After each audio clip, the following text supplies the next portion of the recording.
Hello friends, welcome to our YouTube channel civil services dream. तो friends, आज हम लोग जनरल स्टडी में पॉलिटी के कुछ इंपॉर्टेंट क्वेश्चन डिस्कस करेंगे। आइए इसी के साथ हम अपनी वीडियो स्टार्ट करते हैं। आज का हमारा पहला क्वेश्चन है क्वेश्चन नंबर 1।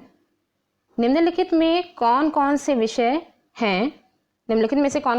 हैं जिन पर कम से कम आधे राज्यों के विधानमंडलों के अनुसमर्थन से ही संवैधानिक संशोधन संभव है। संवैधानिक संशोधन में विधानमंडल में से आधे राज्य उसमें समर्थन दें, ठीक है, आधे राज्यों का समर्थन है। तो कौन कौन से विषय हैं? ऑप्शंस हैं राष्ट्रपति का निर्वाचन, संसद में राज्यों का प्रतिनिधित्व, 7वीं अनुसूची में कोई भी सूची, या फिर किसी राज्य की विधान परिषद की समाप्ति। नीचे दिए गए कूट से सही उत्तर का चयन करना है। हमारा सही आंसर है ऑप्शन ए 1, 2 और 3। यानी कि पहले में है राष्ट्रपति का निर्वाचन, संसद में राज्यों का प्रतिनिधित्व, और तीसरा है 7वीं अनुसूची में कोई भी सूची।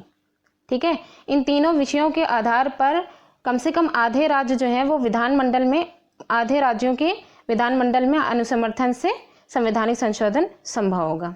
ठीक है, नेक्स्ट क्वेश्चन है क्वेश्चन नंबर 2।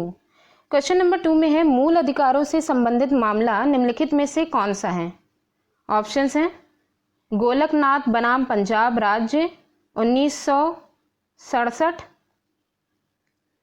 पश्चिम बंगाल बनाम भारत संघ 1963, शर्मा बनाम कृष्ण 1959, बम्बई राज्य बनाम बलसारा 1951।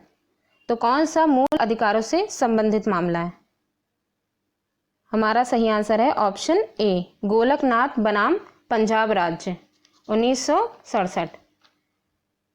ये मामला मूल अधिकारों से संबंधित है और इसमें सर्वोच्च न्यायालय द्वारा मूल अधिकारों को संसद की संविधान संशोधन की शक्ति से ऊपर माना गया था।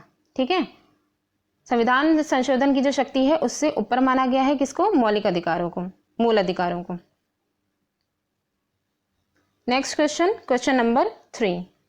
क्वेश्चन नंबर 3 में है भारतीय संविधान में नवी अनुसूची परिवर्धित हुई। भारतीय संविधान में नवी अनुसूची जो है वो कब परिवर्धित हुई है, एनहेंस्ड हुई है? ऑप्शंस हैं प्रथम संशोधन द्वारा, प्रथम संविधान संशोधन द्वारा, 8वें संविधान संशोधन द्वारा, 9वें संविधान संशोधन द्वारा, या फिर 42वें संविधान संशोधन द्वारा। हमारा सही आंसर है ऑप्शन ए प्रथम संविधान संशोधन द्वारा। भारतीय संविधान में नवी अनुसूची प्रथम संविधान संशोधन द्वारा परिवर्धित हुई है, एनहेंस्ड हुई है। Next question, question number 4। Question number 4 में है भारत के संविधान के निम्नलिखित कौन से अनुच्छेद में उपबंध है कि 14 वर्ष के से कम उम्र के किसी भी बालक को किसी कारखाने या खान में काम करने के लिए नियोजित नहीं किया जाएगा या किसी अन्य परिसंकट में नियोजन में भी नहीं लगाया जाएगा। तो ये इसका जिक्र किस अनुच्छेद में किया गया है? ऑप्शंस हैं अनुच्छेद 24, अनुच्छेद 45, अनुच्छेद 330, या फिर अनुच्छेद 368। हमारा सही आंसर है ऑप्शन ए अनुच्छेद 24। अनुच्छेद 24 के अंतर्गत 14 वर्ष से कम उम्र के कोई भी बालक किसी कारखाने या खान में काम करने के लिए उसे नियोजित नहीं किया जाएगा, ना ही किसी परिसंकट में नियोजन में उसे लगाया जाएगा। ठीक है, चलते हैं अपने नेक्स्ट क्वेश्चन पर, क्वेश्चन नंबर 5। क्वेश्चन नंबर 5 में है भारत के संविधान में केंद्र और राज्यों के बीच किए गए शक्तियों का विभाजन इनमें से किस उल्लिखित योजना पर आधारित है? शक्तियों का विभाजन, यहाँ पे जितनी भी योजनाएं दी गई हैं उनमें से किस पर आधारित हैं? ऑप्शंस हैं मार्ले मिंटो सुधार 1909, मॉन्टेग चेम्सफोर्ड अधिनियम 1919, भारत सरकार अधिनियम 1935, या फिर भारतीय स्वतंत्रता अधिनियम 1947। हमारा सही आंसर है ऑप्शन सी भारत सरकार अधिनियम 1935। भारत सरकार अधिनियम 1935 के अंतर्गत भारत के संविधान में केंद्र और राज्यों के बीच शक्तियों का विभाजन का जो उल्लेख है वो इसी योजना पर आधारित है, भारत सरकार अधिनियम 1935 पर। वित्तीय शक्तियों का विभाजन। ठीक है, नेक्स्ट क्वेश्चन है क्वेश्चन नंबर 6। क्वेश्चन नंबर 6 में है भारतीय इतिहास के संदर्भ में प्रांतों से संविधान सभा के सदस्य। ऑप्शंस हैं, उन प्रांतों के लोगों द्वारा सीधे निर्वाचित हुए थे, भारतीय राष्ट्रीय कांग्रेस द्वारा मुस्लिम लीग द्वारा नामित हुए थे तथा मुस्लिम लीग द्वारा नामित हुए थे, प्रांतीय विधानसभाओं द्वारा निर्वाचित हुए थे, या फिर सरकार द्वारा संवैधानिक मामलों में उनकी विशेषज्ञता के लिए चुने गए थे। हमारा सही आंसर है ऑप्शन सी। भारतीय इतिहास के संदर्भ में प्रांतों से संविधान सभा के जो सदस्य हैं वो प्रांतीय विधानसभाओं द्वारा निर्वाचित हुए थे। Question number 7। क्वेश्चन नंबर 7 में है भारत में पहली पंचवर्षीय योजना कब शुरू हुई थी। ऑप्शंस हैं, 1 जून 1949 को, 1 अप्रैल 1951 को, 1 मई 1952 को, या फिर 1 जुलाई 1954 को। हमारा सही आंसर है ऑप्शन बी। भारत में पहली पंचवर्षीय योजना 1 अप्रैल 1951 में शुरू हुई थी। इस परियोजना में कृषि क्षेत्र पर विशेष ध्यान दिया गया था। इसका जो कार्यकाल था वो था 1951 से 1956 तक।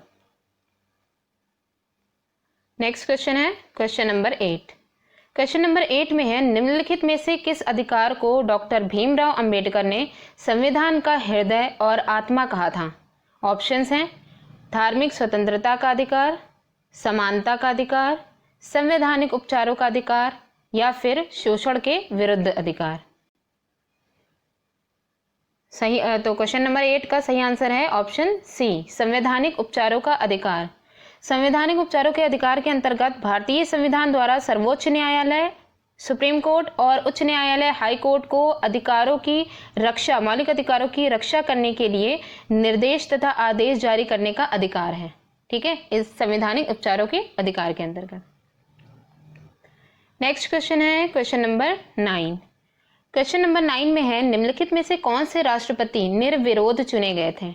ऑप्शंस हैं, doctor Neelam Sanjiva Reddy, doctor APJ Abdul Kalam, doctor Shankar Dayal Sharma, या फिर ज्ञानी जैल सिंह। हमारा सही आंसर है option A, doctor Neelam Sanjiva Reddy. Doctor Neelam Sanjiva Reddy निर्विरोध राष्ट्रपति चुने गए थे। ठीक है, क्वेश्चन नंबर 10। क्वेश्चन नंबर 10 में है निम्नलिखित में से कौन से जोड़े का सही मिलान किया गया है। ऑप्शंस हैं, सही मिलान किया गया। ठीक है, ऑप्शंस हैं, इंदिरा साहनी केस कार्य क्षेत्र में महिलाओं का अधिकार से संबंधित है, ये मिला। एडीएम जबलपुर केस आपातकाल में नागरिकों के अधिकार से संबंधित है। करतार सिंह केस अल्पसंख्यक अधिकार से संबंधित है, या फिर विशाखा केस केंद्र और राज्य संबंध से संबंधित है। ठीक है, तो हमारा जो सही जोड़ा है वो सही जोड़े का जो मिलान है वो कौन सा सही है। Option B, ADM Jabalpur case जो है वो आपातकाल में नागरिकों के मौलिक अधिकारों के हनन के अधिकार से संबंधित है। ठीक है, तो ये वाला जोड़ा जो है वो सही है। बाकी यहाँ पे जो दिया गया है पहला वाला इंदिरा साहनी केस, ये जो इंदिरा साहनी केस है वो केंद्र सरकार और राज्य सरकार की जो सेवाएं थी आरक्षण के जो है संबंध से संबंधित हैं। ठीक है, आरक्षण से रिलेटेड है इंदिरा साहनी केस। उसके बाद है करतार सिंह केस। करतार सिंह केस जो है वो आतंकवादी घटनाओं से संबंधित है, संबंधित कानून ये लाया गया था। फिर विशाखा केस जो है ये महिलाओं के अधिकार से संबंधित है, यौन पीड़ित जो महिलाएं थी उनके अधिकारों से संबंधित है और कामकाजी महिलाओं की बुनियादी अधिकारों से ये संबंधित है, विशाखा केस। आज की वीडियो हमारी यहीं पे ही समाप्त होती है। वीडियो कैसी लगी कमेंट करके जरूर बताइएगा। Thanks for watching.